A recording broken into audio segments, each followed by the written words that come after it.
Hello and welcome to our review of the financial markets.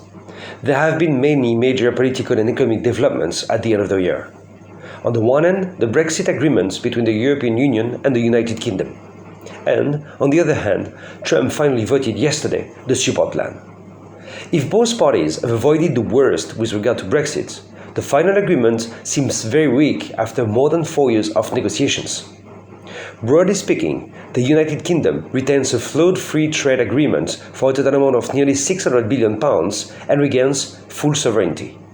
The European Union, on the other hand, is hanging on to a minimal agreement on fishing. The main English equity index, FTSE 100, is among the worst performing indices in the world this year.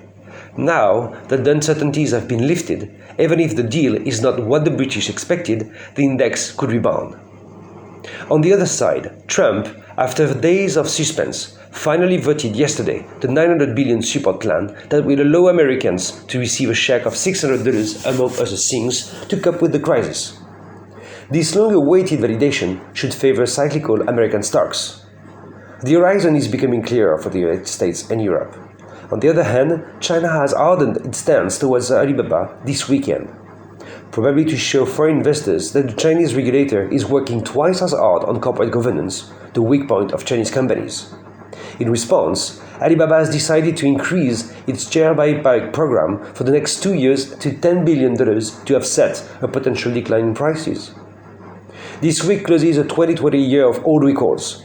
The question remains whether cash injections will continue to fuel the bubbles and how the monetary and fiscal authorities will manage its deceleration in the second half of next year.